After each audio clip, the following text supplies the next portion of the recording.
যদি ক্ষমতায় যায়, সুন্দরী মেয়েরা রাস্তা বের হতে পারবে না, বেয়াকুব ঘুমাতে পারবেন না, ঘরে ব্যবসা করতে পারবেন না।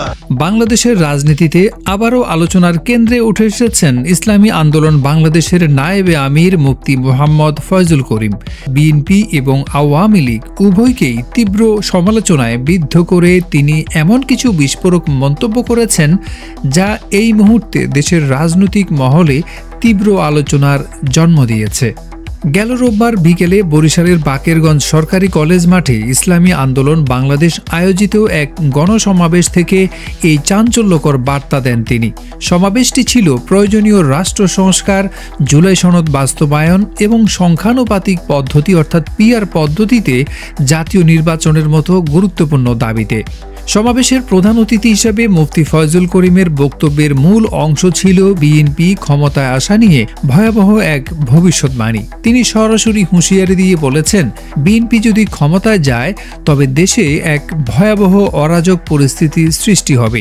তিনি আরও কঠোর ভাষায় বলেন, যদি বিএনপি ক্ষমতায় যায় আপনারা ঘুমাতে পারবেন না, ব্যবসা করতে পারবেন না, এমনকি সুন্দরী নারীরাও রাস্তায় বের হতে পারবে না। মুফতি ফয়জুল করিমের এই মন্তব্য দেশের সাধারণ মানুষের নিরাপত্তা ও স্থিতিশীলতা নিয়ে বড় ধরনের প্রশ্ন তুলেছে।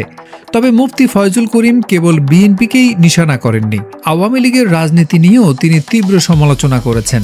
তিনি স্পষ্ট জানিয়ে দেন যে চাঁদাবাজির জন্য মানুষ একসময় আওয়ামী লীগকে ক্ষমতা থেকে সরিয়েছিল তা এখনও আছে, বরং বেড়েছে। একইভাবে ধর্ষণ এবং দখলদারির অভিযোগও কমেনি। তিনি আরও বিস্ফোরক দাবি করেন, বর্তমান সরকারের সময়ে বিএনপির মধ্যে প্রকাশ্যে যত খুন হয়েছে আওয়ামী লীগের আমলে এতটা হয়নি।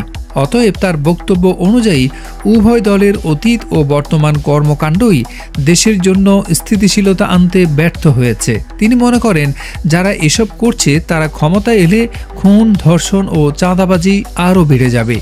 ইসলামী আন্দোলনের এই নেতা অন্তর্বর্তীকালীন সরকারের প্রতিও বেশ কিছু কড়া বার্তা দিয়েছেন। তিনি দাবি জানিয়েছেন, সরকার যদি সংখ্যানুপাতিক পিআর পদ্ধতি না মানে এবং গণহত্যার বিচার না করে তবে তারা জনগণের আস্থা পাবে না।